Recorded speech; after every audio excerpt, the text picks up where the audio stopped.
Victory, victory, flawless. Victory, flawless. Victory. Hi everyone, thank you for tuning in to the Stop Thinking Small podcast. I'm Annalisa Wade, founder of Asilana Marketing Enterprise, where we help brand and market purpose-driven companies and their campaigns. I'm here with a very special guest today, Mr. G-Sean Williams. Thank you for being here. It's such a pleasure. Are you excited? I am. Yeah? I have no idea where this is going, but we're going to figure it out. All right, we're gonna get things rolling. Thank you guys for tuning in. I know you're curious to know what it is that we're talking about today. Mr. G-Sean Williams is the head of Indirect Procurement at Floor and Decor and the executive director at SMS Advisors. He's also an author of The Dynamics of Leverage. Amazing read. You guys need to check that out. It is on Amazon. Great guy. He also is a master negotiator. He has done business in over 15 different countries and territories and have written over 1.5 billion in business-to-business contracts. Wow. Did you hear that? Let me say that one more time. He has written over 1.5 billion in business-to-business contracts. Whose bio are you reading? Someone. Right, it's like when you hear about yourself, you're like, is that me? Yeah, that's you? Oh, yeah. That's not a typo, right? No, I forgot about some of the things that you Okay. mentioned. All right. So I know you guys are probably wondering what it is that we're talking about today. And we're going to talk about the Great Resignation. It's the hot topic, so why not? And specifically, the future of how we do business. How will corporations and small businesses work together to help better our future? You ready for that? I'm ready. All right. Great topics. Thank you. Thank you. I had to put a little pressure on him, so I hope he's ready. This is definitely pressure. Okay. All right, Mr. G-Sean. So I want to learn a little bit more about you. Tell us about your corporate and your small business experience, like a little bit about your background. Yeah. So, what's funny is I'm from the inner city of Detroit. I never thought that I would either excel in small business or corporate, and now I'm doing both. Like, wow, this is crazy. But when I left Michigan State, I went to Michigan State, East Lansing, go green. When I left Michigan State, I said, I am going to be an entrepreneur somehow, somewhere. But I went into corporate America. I went to work for Intel. Yeah, and great company. It's a great company. But the thing is, the processes and the systems are so established that you go into that scenario and you say, this is what you're doing and this is how it works. And don't deviate much from that path. And so if you fast forward years later, as I got into entrepreneurship, it was like, you make that up as you go. Yeah, it's completely different. And the big difference between the two. And so all of my life, it's been this parallel path of entrepreneurship and corporate America. So I worked for some of the big organizations at Intel and the West Rocks and Bristol Myers Squibb. Wow. Just naming them. rolling them off. But the other side is I started up different small businesses. My first small business, see, people don't look at it this way. My first small business was my paper route when I was 12 years old. Oh, wow.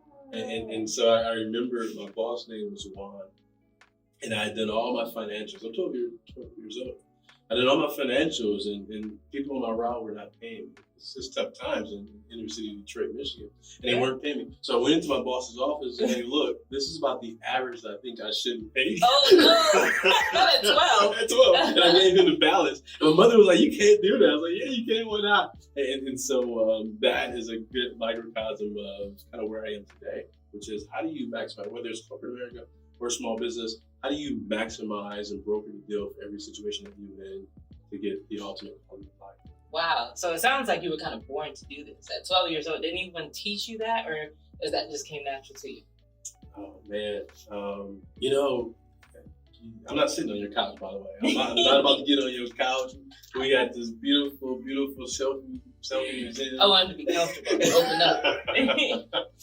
But my mother was, she was a hustler. Okay. And I saw her negotiate some of the biggest deals that didn't really have a lot of value. It wasn't, how can I negotiate this $1 million deal? It was, how can I negotiate to keep the lights on?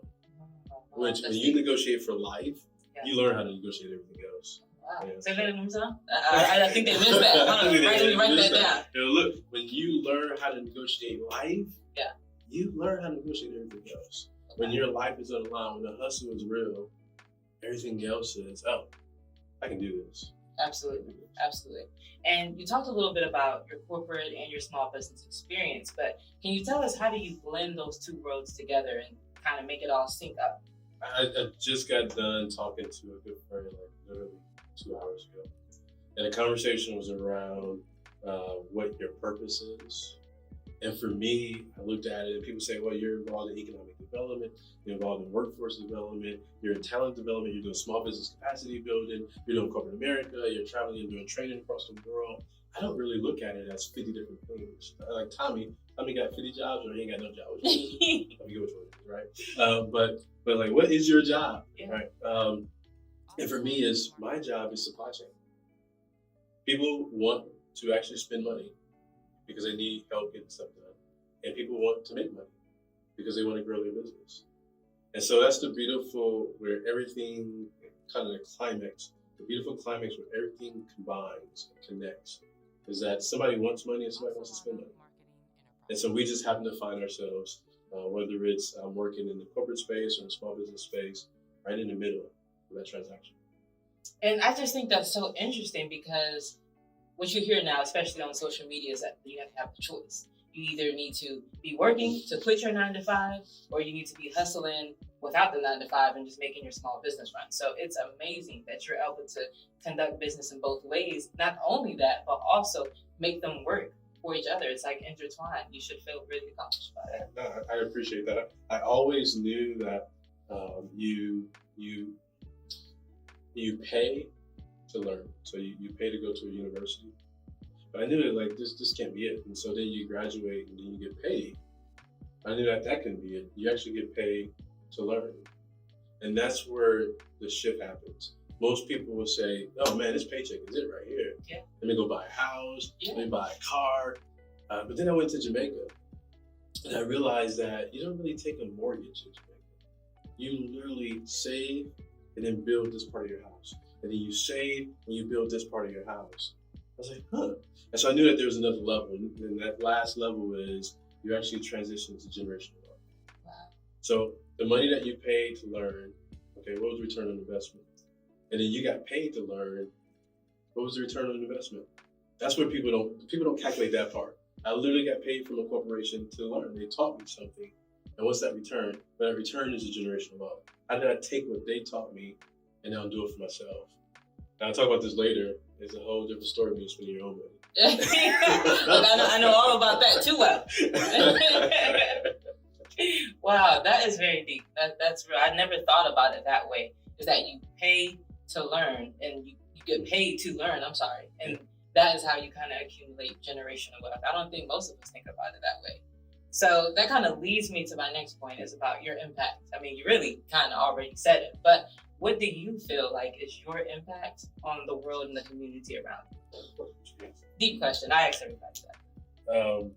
Is there a pass? Like, can we pass? How does that work? Is this live? This is not live. There's no pass. There's no pass. Oh, man.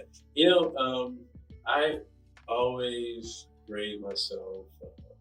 I can be very direct. I'm very vocal. I'm going to tell you how I feel about you in that situation. And if it's not the situation, it's like 5 minutes after the situation. Goodness, be quiet. Let's change the question. You can skip it. No, I'm kidding. But what I like to know is that person that I gave really, really critical feedback. How do they feel about me to the proper way? If that person avoids me, then I don't have an impact. I don't have the impact that I thought I did. But it's beautiful. Some of the people that I've tried to fire and have fired in corporate America, I still talk to today. Wow. And I'm like, man, I didn't really understand it back then, but now I get it. And I took that and I was able to do this, and now I'm here. And we're both at this conference, and I appreciate you because I wouldn't be here if it wasn't for you. And so that's my legacy or my impact, is how many people that I helped get that business deal. And then it gets really beautiful when you say, how many people you help get that business deal, and you help somebody else get that business deal, and then they met. And I'm like, how did y'all meet again? Through you. Dude, we met through you. Like, that's the best impact in the world. People say we are out here getting it, and we met through you. Wow. So basically, you kind of help people evolve, even if you have to have difficult conversations. You help people grow, and you help connect people with other people. You build like an ecosystem, basically, is what you're telling me, right? It's exactly that. When COVID happened, I was running a PSN workforce practice, and we traveled the world doing consulting and training. And COVID happened, we're like, wait, no one's getting on a plane. And if we don't get on a plane, we're not in front of someone's face, how do we make money? And we really have to think about it for a second. And so instead of actually consulting on supply chain and procurement and how do you source things, we actually had to do it. And one of the things that we sourced was PPE. A lot of corporate buyers, a lot of procurement leaders and sourcing leaders had never imported anything before. Wow. Because your corporation is so huge, Right. you just kind of go out there and cut a PO, you write a contract, and then there's another group that does it. But PPE and COVID was happening so fast, they had to actually import it themselves for the first time. Right? And so what we did was we said, well, we'll help you with that. And so what I learned in that process is the ability for me to pick up the phone and call someone that I trained in Costa Rica, or call someone that was part of one of my programs in the Middle East, or call someone that spoke Vietnamese in Vietnam so they can help me close a deal was invaluable. So having that network and having those resources is so key to be able to plug in and bring all those things together. So you said it best, is the ecosystem. Now, so you teach them something, and then they give you something, and in return you say, hey, this one, and it just keeps going back and forth. Like who can outdo who? And to the point where we get like, all right, we're both retired. Okay, I like that. So an international ecosystem. I stand corrected. And so you talked about your corporate experience. You talked about your small business experience. Now, where do you feel like you have the most impact? I like the stump. We call it stump the chump. Oh, we are not stumping the chump now. I just did it. I was just thinking, let's just get some water. Smart. Oh man, the most impact. I think it's really. Oh man, this is tough. Let me think through this. I mean, what is it? Who Wants to Be a Millionaire? So it can't be why. It's got to be. All right, so, in corporate America, it's a little bit different because you have people who, at some point, at all different levels, have either said, "I give up," or have either said, "I'm putting everything in," or he said, I need balance, I haven't figured out that. So there's all different genres in that space. What's really interesting is in the small business world, it's similar, but you're using your own money. And so it's hard to completely give up. You might give up for an hour. Hey man, this is crazy. I didn't get any sleep last night. What about when the money's gone? Well, yeah, depending on who you're talking to, they'll figure it out. But where the biggest impact is, I think as far as money, which isn't really the measurement. As far as money, it's always going to be in corporate America. Right. But as far as heart and grit and the ability to be dynamic and bounce back, that impact is always going to be a small business. Small business drives, 50%, if not more, of the economy. And you think about when COVID happened, it was the restaurant that said, I've never done to-go orders. Yeah. I've never done takeout.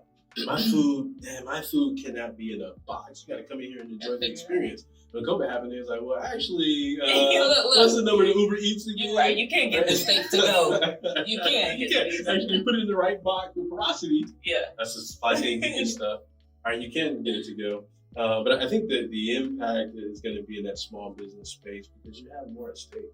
Yeah. And a corporation can lose $2 billion Amazon this month in some situations. It's crazy. Right? Small business, jeez. You lose $50. I didn't get that invoice for 200. Like that might hurt me. And so I think being able to work with small business owners, being able to work with entrepreneurs, and I'm going to say this: there's something about women entrepreneurs that the grit is even, the hustle is even harder. So that's a whole different conversation. That is like, a whole different conversation. Like, dude, what you talking about? No. I agree. And just to add on to what you're saying, the grit is a little bit different because it has to be.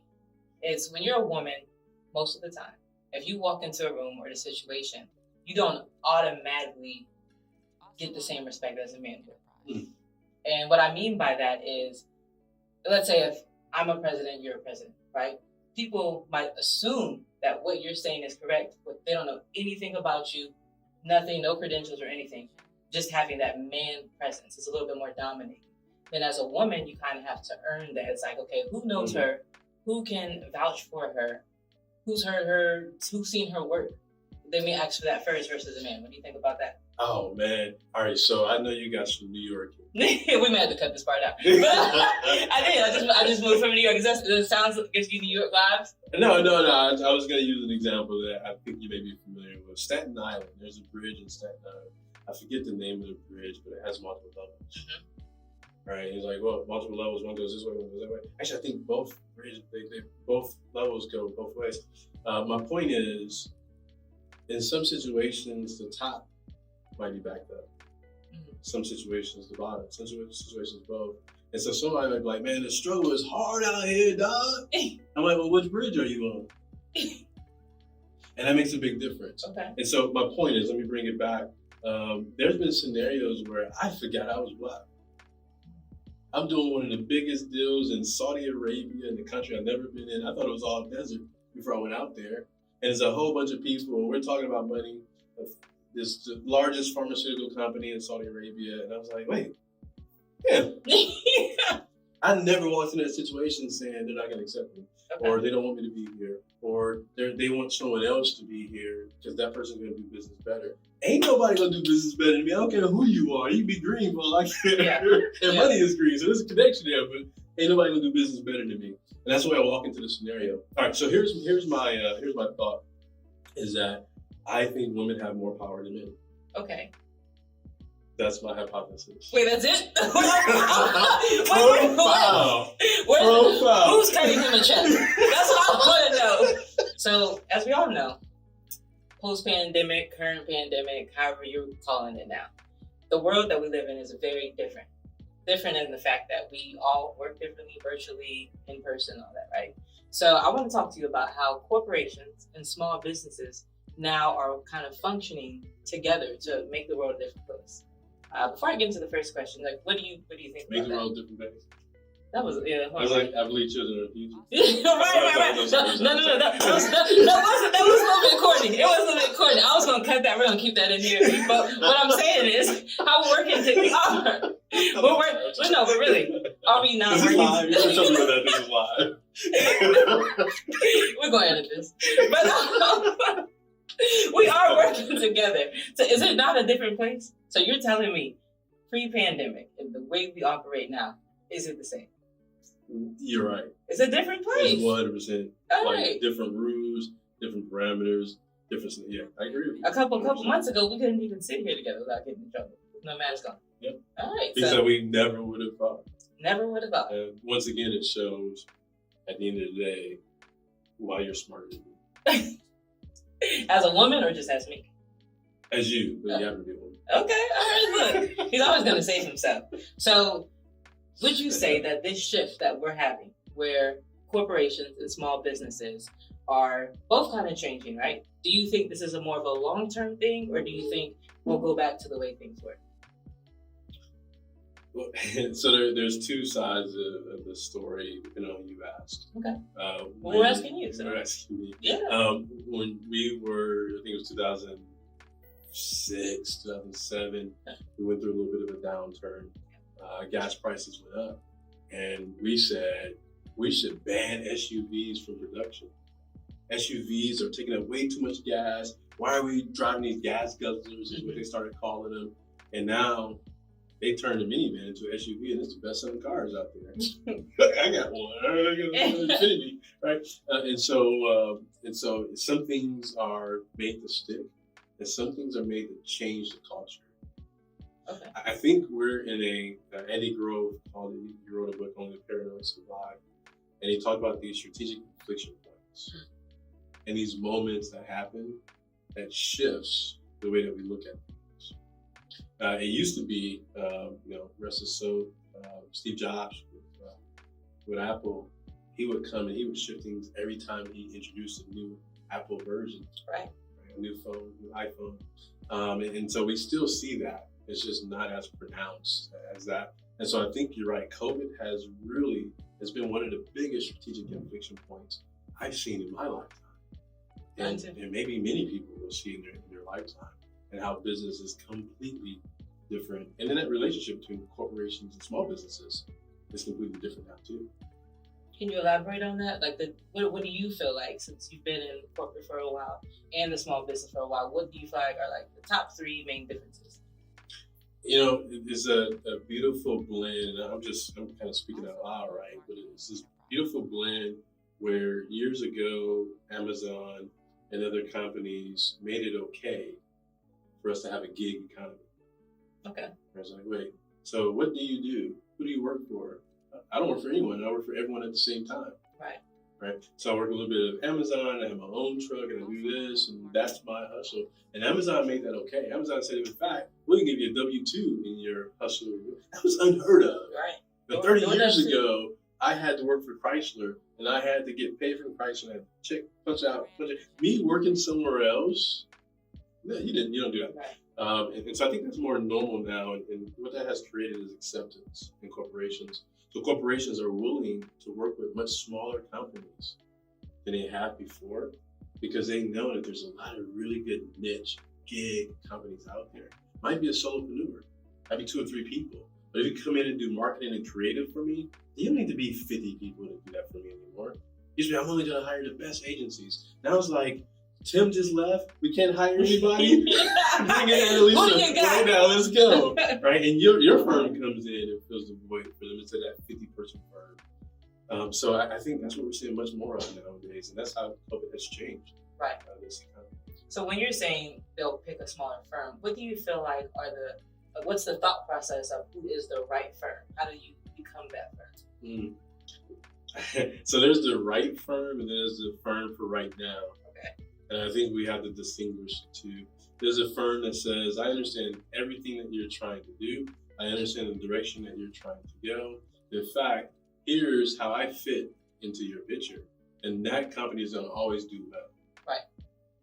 On the other side is I got a social media game that's so on point that I happen to be in your inbox and you needed me in that moment. You have no idea how many times I had a $100,000 contract or a $250,000 contract. I was like, wait, who is that one company that I met at that one event, that one time? Oh, what? And then I happened to see a LinkedIn post. And I'm like, yes, thank you. Yeah. Right. And I sent him a LinkedIn message like, hey, I've been trying to get a hold of you. So just being there and being present is so huge. Okay. It's so huge for small businesses. Sometimes you don't even really know. Like there's something, think about a career fair. Like in your college and you go to this career fair. And I walked up to, Kimberly Clark one time. I didn't know what they did. I just knew they had a job. Right? Like, what does Kimberly Clark do? What y'all got? I need something. Y'all got something. Where y'all located? You're in Georgia and you have a job. Okay, I'm cool with that. And in some situations, you may not know what that company does, but you know what you do. And so I wouldn't necessarily suggest that. I think you should study and research and understand those corporations. But you know what? Don't let that deter you from being present and being there. And when you say being present, outside of social media, what do you feel like are other ways small business owners can be present? Oftentimes in our private practice, we went into new organizations and we took on new projects. And so one way of being present is if I'm working with an electric utility and I know someone that works for another electric utility, let's tap into the brain of John. Let's tap into the brain of Jesse and understand everything that he goes through. So when we show up on day one, we're already talking the industry language. Okay. Now, why would I wait and say, oh, I'm not sure what you guys call it, but we call it this? No, let's actually assimilate to the way that they do business. And so you can get the business for the moment, but the person that can get the business for the moment and then renew it for the next moment is always going to be better. And so I think being present is about those small little nuances of how do we make sure that, just being engaged in that particular project, or sometimes even before. I give you credit. You sucked me into your world. Right? I don't even know how I'm here. Like I looked up one day and said, hey, can we talk for a second? And then 3 weeks later, I'm here doing this, and like, where am I supposed to be right now? I'm sure I'm missing phone calls and meetings. And so you did a great job of saying, look, this is what I'm trying to do. And sometimes the people who are so energetic about themselves create energy around them. Okay. So would you say that marketing plays a role in how people, like how small businesses can project themselves in one way? It plays a huge role. And I think sometimes we forget you have to brand yourself and you have to brand your company. Elaborate on that. So for me, I'll just take me because that's what I know. Perfect That's example. right. 1.5 billion. Remember that. Go ahead. For me, it was. I hate. This is gonna sound really bad. But look, we're out of here now. Go ahead. This is a tiger. Just lay it out. Downhill. Yeah. I realized in hindsight, I went through a store. I'm not gonna name a store. I went through a store last week and I realized how bad their shirts were. And I was like, I used to buy these shirts. Bad as like in the quality of the Quality, shirt? Okay. horrible quality. Horrible quality. So some years back, I was in Vietnam and I asked my host if she can take me to buy shirts. And it was a language barrier. And so she said, there is like 7 o'clock p.m. Like they're closed today, but I'll take you to make shirts tomorrow. I was like, okay. I'm pretty sure the mall is not closed. Okay, I'll follow your lead. And so she took me the next day and we put up to this, whatever it was, and it was nothing but fabrics. As far as your eye can see, there was just all fabrics. And so they were making shirts. Like literally, you pick the fabric and the design, they'll make your shirt. So it was suits and shirts and everything. And so that was a moment where I had to make a decision. Like, am I going to enhance my brand? And for what? So you got to be able to get a return on investment. And I thought about it and said, well, we're always traveling, we're always in front of people. And I never think, but you pick me on a sloppy day today. But right. I never think that what you wear is just as much your brand as what you say. Yeah, most definitely. I was talking to, I'm not going to name any names. I was talking to a young lady that's actually in the insurance space, but she is so sharp. People are like, are you in fashion? Right. And so it's like, when do you blend it up? When do you blend it down? I don't know. I don't know what the perfect equation is, but you got to brand yourself first, and then you have to brand your company. And those two brands have to be somewhat consistent. We're doing a big event for Floor and Decor, and we're really focused on small business. We're having a small business symposium. It's a prospect partner pitch, P3, and we're bringing in small businesses. And one of the small businesses called me and said, hey, what should I wear? I said, what type of company are you? That makes a difference. And so I can't come in as a GC saying, me and my crew, they're ready to swing some hammers and get some stores built for you in my 3-piece suit. Right. You're not going to get it. You're not going to get it. You lost right? it. But if I come in there with some slacks and my polo and a logo right here and say, this is how we get down, then you represent your brand. And so I don't know how we got here, how you got me here. I'm not getting, I told you I wasn't getting on your couch earlier. You're going to start having these. Anyway, but yeah, at the end of the day, I think that brand is so important. The integration of the brand, the things that you do, is so critical. It's so critical for small business owners. So it seems like everyone is leaving their corporate job and starting a small business. And if they're not fully leaving their job, they're at least trying to manage both. Do you feel like this sudden change in lifestyle is going to be sustainable in the next, 5 or 10 years? I think so. For most people who make the decision to take advantage of this marketplace and pick a small business area that, one, feeds their soul, but two, fits into the global economy. Okay. Some folks make the wrong decisions at the wrong time, and you just can't help that. And so I'm curious, right? And I think a lot of folks leaving corporate America, if they really truly learn, they got paid to learn, they truly learned what they needed to learn, I think they'll be really successful because the marketplace has tremendous opportunity right now. And in fact, in a lot of cases, you can leave your company. This happened, I think, in the early 2000s. There's a dot-com boom, and then they kind of flattened, and then there was like, oh, what's going to happen in the world, right? And so you can really leave your company to become a contractor for your company right now. Right. That's not always the case. That doesn't happen every year. And that's the reason is the labor market is so tight that we don't want to lose you. But if we have to, all right, fine. How much would you charge to come in and do this for us? Name your own price. Name your own price to a certain extent. And so I think the folks that carve out that space, we call it executive soft landing. If you can carve out your clients before you even leave your company, that way when you decide to make that jump, you already have started those projects, or you can jump into those projects. I think you have a much better chance because you're going to accelerate your learning curve and have a foundation for growth before you spend all your money. Right, exactly. So, but what about the different types of people? Like, do you believe it takes a certain type of person to be able to sustain that? Like a certain type of hustle, or when you talk about grit, all those things?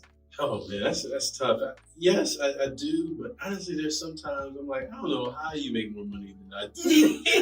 I'm looking at some of these entrepreneurs like, you barely pick up your phone. Yeah. You're not at any of these networking events, but yet you're bringing in 2, 3 million, 4 million. And I don't know how that works. And so I think sometimes being in the right place at the right time, having the right relationships, that's always going to be the scenario.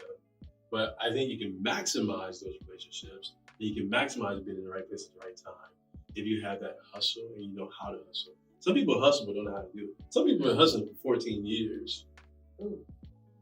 And some people have hustling for 14 months. But does the hustle ever stop though? Would you say that you're still hustling? I think what I've done is I've done an amazing job of flowing the energy through. So where it used to start and end with me, it may still start with me, but there's 2 or 3 people on my team that's making it happen at the end of the day. Got it. And so they're looking at it saying, look, your world, what you're giving off is where I start. And I take that energy from you and I do something. And it just keeps going. Right? You build this mentorship ecosystem, and we use that word already. Let me come up with another one, right? That's our word though. That's our word. We built this mentorship where it continuously feeds itself. Now here's where, you didn't ask me this question, I'm sorry, I'm gonna do it. Most corporations would say, most small businesses would say, I'm here to make money from this company. I'm not gonna name a company, any company you wanna put in, Fortune 1000 company.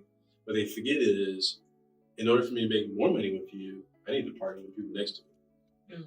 Is the other small businesses. So if I'm sitting there saying, I wanna capture Wells Fargo right now, my marketing and branding better be on point. And you're sitting right next to me trying to capture Wells Fargo too. And so we both have something that we can learn from each other in those type of situations in order to sustain, going back to that sustainability. In order for us to sustain, if we're gonna leave our corporate job and make this thing happen, we gotta figure out those relationships and how we sustain that environment. And you're talking about, let's say, Sally, who is in, let's just say me, who's in marketing, analyst in marketing.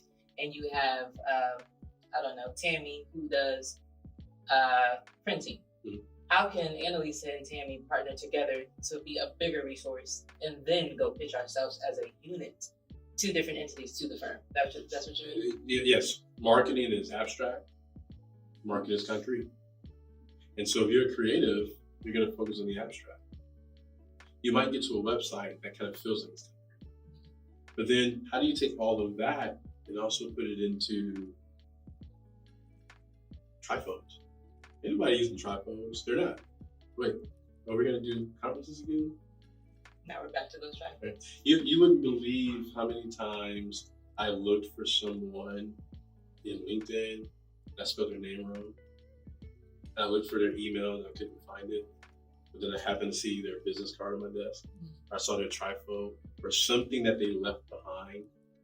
I might have their magnet in my refrigerator for a little while because it was nice and sturdy and it helped the build. Right? Those small things in life. Yeah, that really does. Right? Yeah.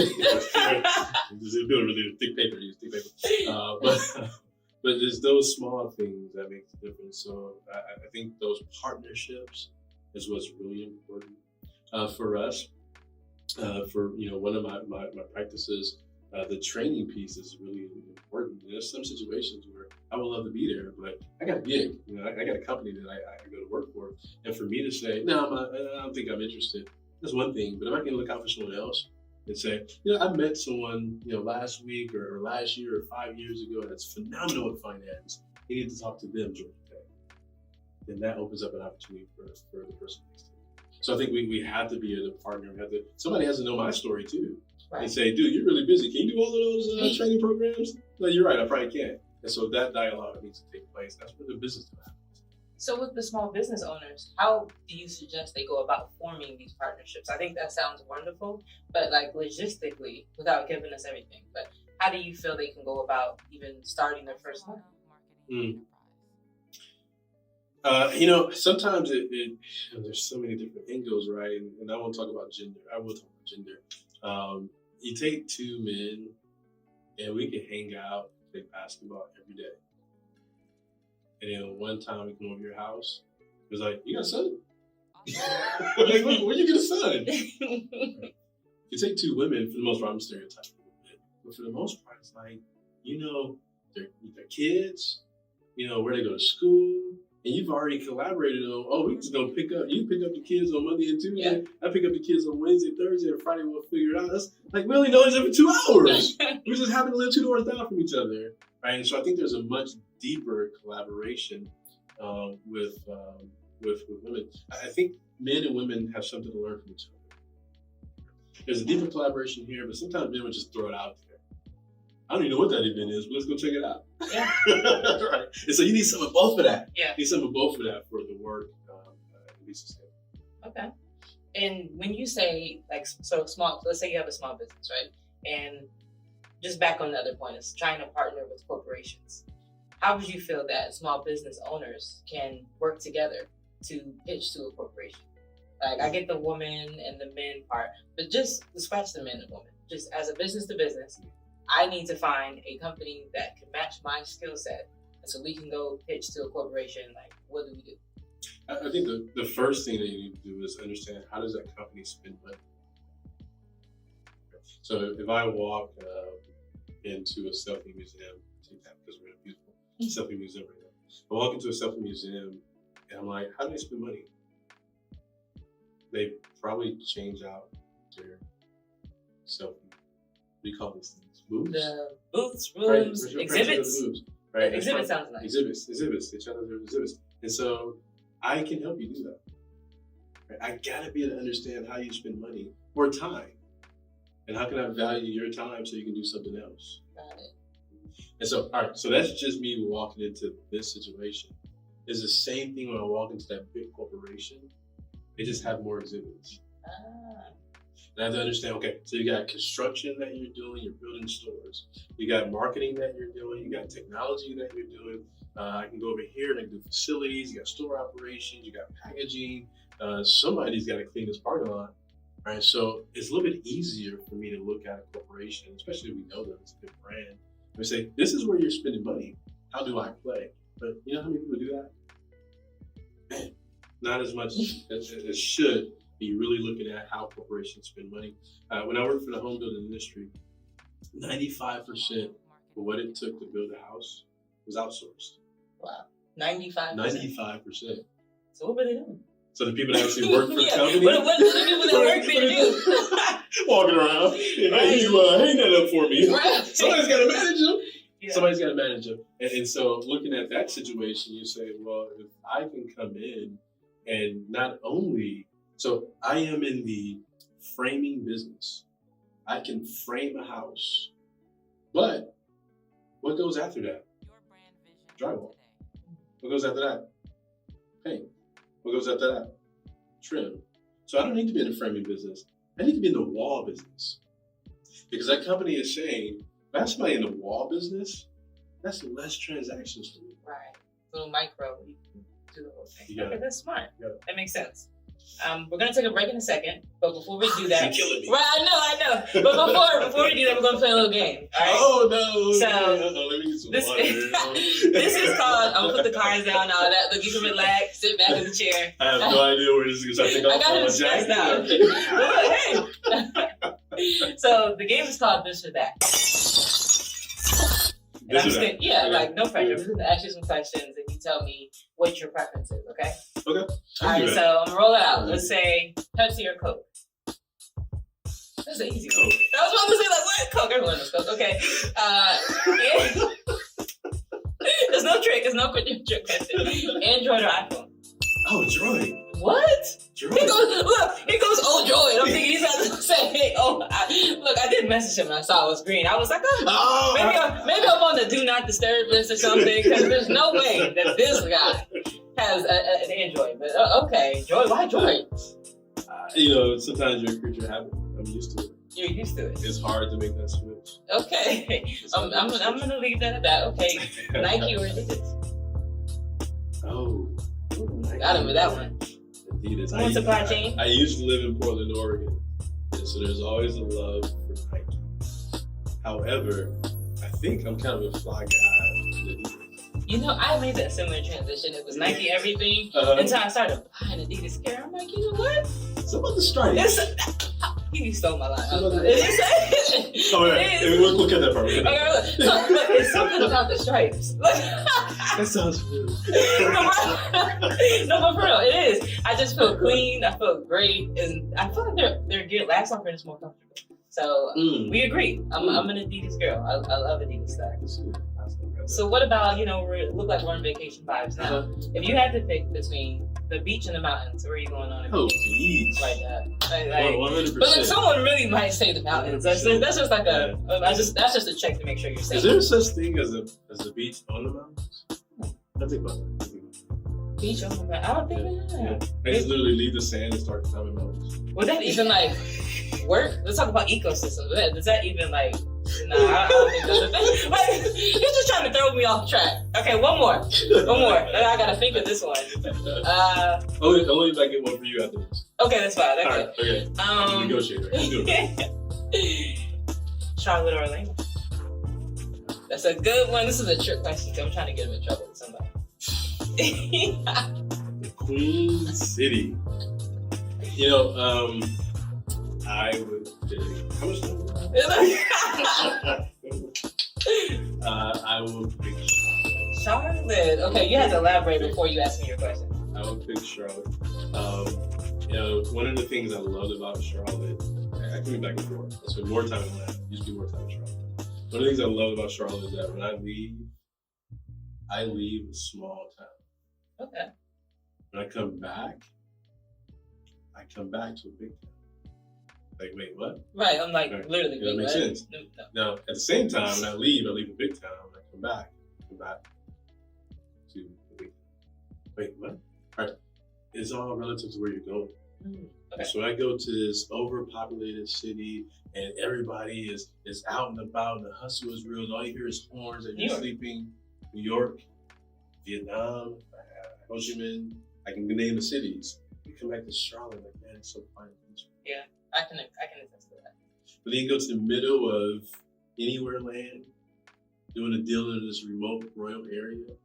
You come back to Charlotte and the skyscrapers, the Duke Energy Building, and the Wells Fargo Building, Bank of America Building. This is big city. And so that's what I like, because it plays both ways. That's awesome. I'm gonna steal that answer. So anyone asks me that, y'all hear this in the future, I didn't get it from him. That's nice. That's a good answer, because that makes sense now. First, you lost me, but okay. I brought you back there. Yeah. You always bring me back. That's fine. So go ahead with yours. I know you have one. Mine? Yeah. I don't have one. I was just saying. I was just saying how well of a negotiator I could be. Oh my goodness. Anyways, okay. Talk a little before we get into the small business space. I have a couple more questions on the corporate side.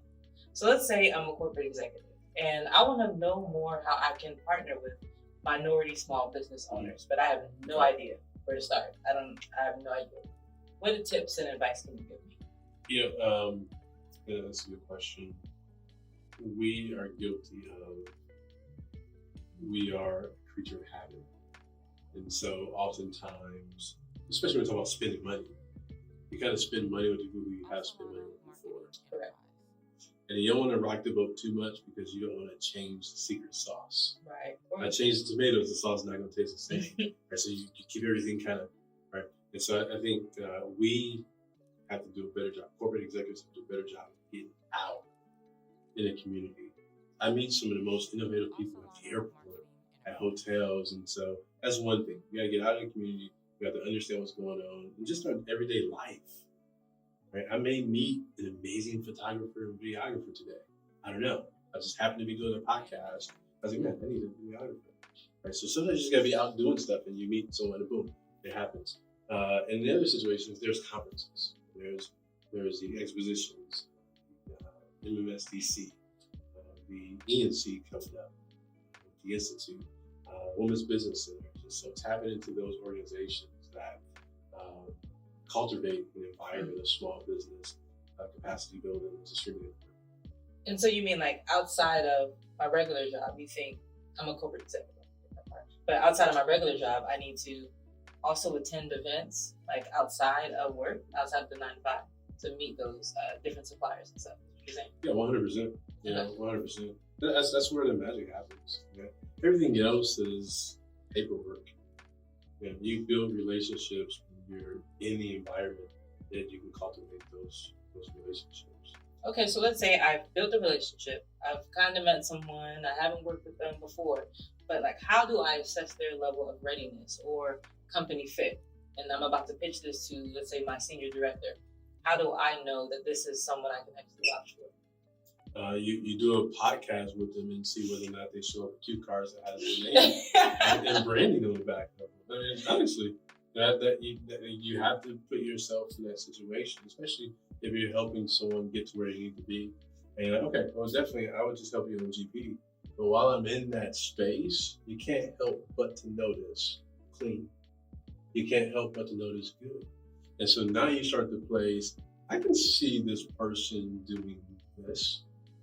And then you just wait for those opportunities to come up. I think most corporate execs don't think that way, and that's a shame. But if you're in a supplier diversity role, you're in a procurement role, you should be thinking that way. And you should be influencing your organization to think that way. Got it. That's really good. That's a good point that you make. So overall, make sure I got the tips right. I want to make sure they didn't miss this. You're saying be in the right spaces where those actual minority business owners are going to be. Attend those events, kind of be in that space. How are you going to meet people if you're not in that space? That's number one. And then you said you also want to build relationships with the small business. So I found the place, I found a couple of prospects. Now I need to build relationships with them before I even bring them into my corporate world, right? Absolutely. All right, cool. I think that's great. So can we? Can I just say this really quickly? No. You never know the role. You never know the role that people are going to play in your life, whether professionally or personally. It's always find it interesting. People are like, "Oh no, I just I'm gonna make it personal. I got a boyfriend." And it's like, is it even like that right now? So all right, let me give you really quickly. I give you all right. It's like, where's that coming from? All right, so I'm in the airport, and I have these free passes to the Delta Sky Club, and I happen to be in a situation where I missed a flight, and I got 2 extra hours. And I was like, I wonder if there's someone in here that would never be able to afford to get into the Sky Club. I should take a look. See what it looks like. As an inner city kid in Detroit. So I was like, hey, I got a free pass to the Sky Club. You have to sit with me. Come in. Right, just do it. No, I'm in. Yeah. Right. You have no idea how hard it was to get someone to go to the Sky Club. Really? Like they were like afraid? Yeah. I realized that most women are like, are you trying to talk to me? I was like, oh, I don't want to look like I'm trying to talk to you. And most dudes were like, I'm not sure what the setup is. Right. It's like, I'm not trying to look like I'm about to set up somebody. And so it's about building those relationships. Sometimes you have to build a relationship before you need to use that relationship. Okay. And so if I know that my company is looking for something, I may not know when, but I'm gonna build a relationship with you and get a chance to know you. So when that moment comes, I can say, yeah, we've been talking for the last 3 months and she did this, this, and this. For you, I can say, yeah, they got this thing going on. They did it last year. I thought about you, but this year's the right time. Got it. So now it's like, it becomes a much more cohesive, more baked.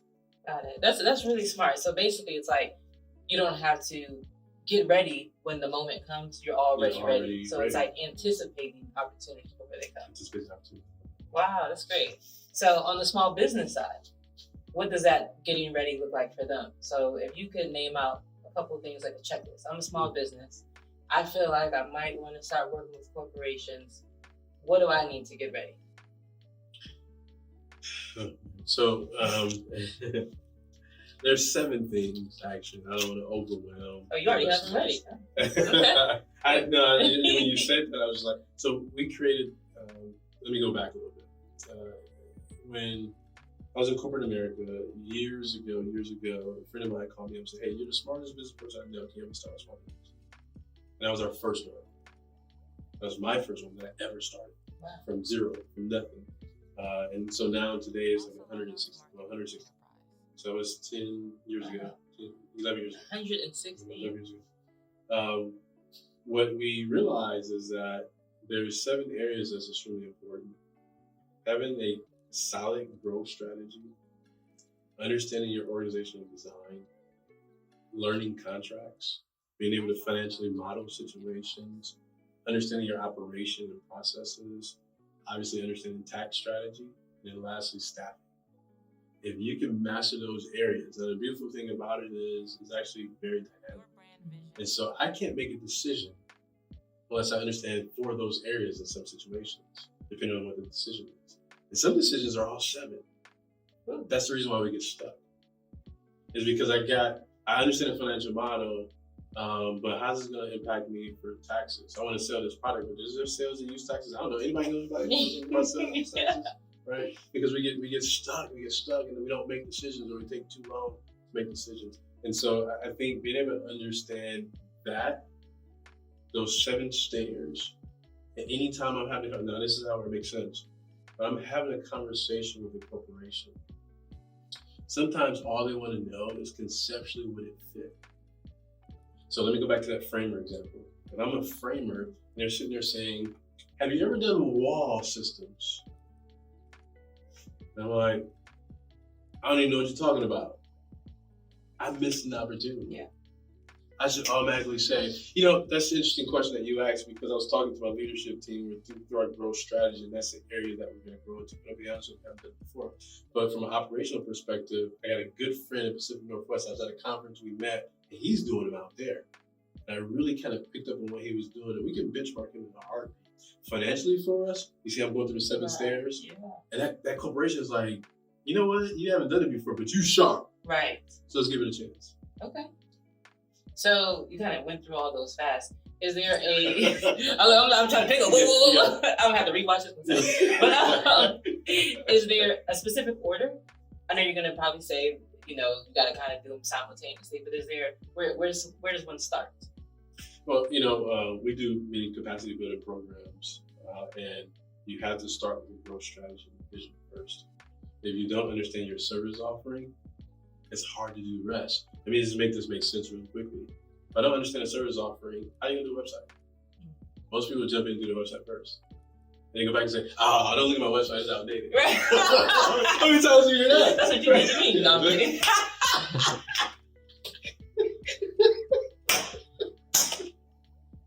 I'm almost done messing with you. That's because we were making so much money, Oh, no, actually, that is the thing, though. Like, I'll tell people, hey, I'm about to do business with you or something like that, and I say, you need to get your website redone. Oh, we make too much money. We get referrals. I said, what happens when the referrals stop? Yeah. Get into that. Yeah. But but no, I think there's like a spark plug system. There's 6 spark plugs, but they don't shoot 1 through 6. And I think it's like that. Depending on the actual scenario, is how you leverage those 7 stairs. So I might have to look at tax strategy first, and then I go into hiring someone. Then I go into my financial model. All right, let me get the contract. So it just depends. But regardless of that spark plug sequence, your growth strategy and vision is always going to be first. got it. Okay. And then what's next in the sequence is the question. So let's say I want to implement all those things, and I also have a business to run, and I'm trying to figure out, okay, how do I change my processes? How do we figure out our growth strategy? How do we keep our customers happy at the same time while we're going through all these changes? Any words of advice on that? Well, yeah, you have to work in your business and on your business at the same time. And the successful entrepreneurs are the ones that figure out how to do both simultaneously.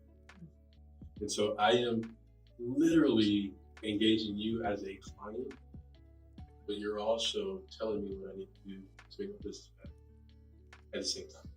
If I ask, if I literally ask. And so I may be in a position where I should have given you a referral card for you to refer someone to me, but I wasn't ready. I don't sit there and say, man, this was an opportunity that I missed. No, I say, hey, if we had a referral card, what would be on there that would make your life easier to give us a referral? As I'm performing services or doing something for that client. So the people that work on their business and in the business at the same time can really get a lot more traction than folks that see it as two different things.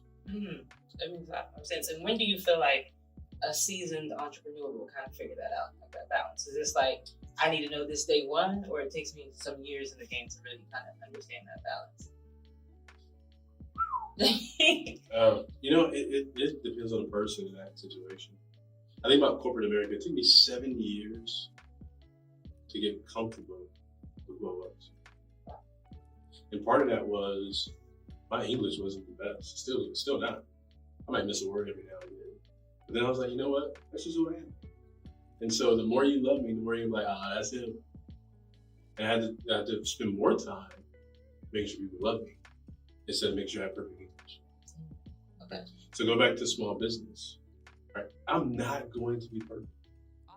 My business is going to have flaws, but you love us. And you're going to tell me to the side, I need to work on that, as opposed to not come out. And so when do you learn that?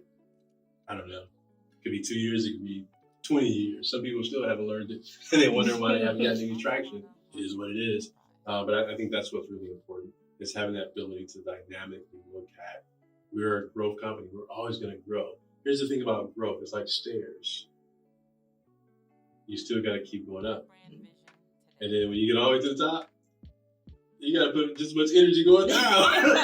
It's like, we're going to make it. We're going to be big. We'll get this contract. Let's do this, baby. Yeah. And then you get the contract, like, we actually got to hire some people to help us with this contract. So it never stops. Yeah. There's just landings where you can take a breath. Okay. And so on the landings is where you figure out, have we really arrived? Have we really shaped the company the way that we need to shape the company? I think those inflection points, the more often they happen, the faster you grow. But some people don't do those 2, 3, 4 years. You don't do those until you run out of money. What? That's not the time to do it, right? So people are very intentional. Most of my practices look at their revenue forecast literally every week. Right? Oh, yeah, we're up 750,000. Okay, 650. Do we get that contract? We might be close to $1 million. And so literally that's happening every week. And I think you have to have that. And you get me talking. I'm sorry. No, you're fine. I'm listening. I'm wishing I could take notes. No, you're great. So overall, if you could just say one piece of advice for small business owners. This is one. This is where this was going. This is the last one, so make it good now. Just leave me with one thing. Yeah. Right. Be smart. What? That's it? Right. A lot of pressure right now. A lot of pressure. Last question. So if you could give corporate executives who work in the supplier diversity role one piece of advice when partnering with new businesses, what would you say? Felt intense, right? Yeah. I was on a flight and I never paid attention to the preamble, right? When they talk about safety and everything. Because I was like, okay, I can figure out the landing. Okay, I heard it once and I just don't listen to it anymore. But then I started listening one day. I'll tell you what, I was in exactly the situation. I was overseas for like 3 weeks. I got on the first flight of this US-based airline. They started talking in English first. I was like, wait, where? Oh, I'm back in the US. And it's talking about the safety procedures. And one of the things they talked about was secure your oxygen mask before you secure others. Right. I do always listen to that part. And I was like, this is I was thinking the same exact thing. Like, well, when I take care of my child, right, and then I take care of me, but then I thought about it, wait, if I'm incapacitated, both of us are screwed. So let me get it right and then take care of those around me. So, all right, so how does it get to the point? I think it's extremely important for supplier diversity leaders and any procurement leader or anyone that has an opportunity to support economic development, regional development, or small business to understand what your company does, understand what your company needs, understand how you spend money, understand where you spend money, before you go out there giving people false dreams.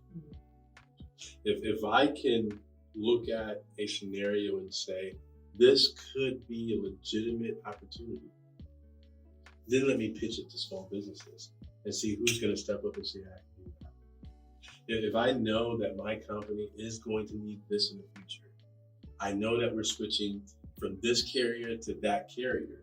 So somebody's going to need to collect all of this equipment because it's not on the same network. That's a real opportunity. What we do for the most part sometimes is wait till it happens, and then they found somebody else to do it, and that person came in and was like, yeah, I can do that for you for $275,000, $300,000. Like, man, that was an excellent opportunity for a small business. Why are we paying this carrier to do that? They don't need that money. Excellent opportunity for a small. So we gotta be able to forecast how we spend money, where we spend money, when we spend money, why we spend money, who needs what suppliers may fail me, and do I have one in backup ready to go? Those are all things that are important. So I think take care of our business, learn our business, understand our business, and then take care of small businesses right after that. That was like a great ending point. Like, that was amazing. Thank you so much for being here. Thank you for your time. I know you're a very busy man, so I appreciate you being here. And I hope you have fun in the Stop Thinking Small podcast. Oh man, this is awesome. This is dope. We're gonna spend some money together. Let's do it. This is cool. And tell a friend, bring a friend next time. Oh yeah, I'll bring a crew. All right. You need more space. Thank you so much. And I did want to mention, we are at the Picture Project Selfie Museum in Charlotte. We're in the Good Vibes room. Make sure you check it out. It's an amazing place. Different vibes everywhere. And you'll see what we got next time. Thank you guys.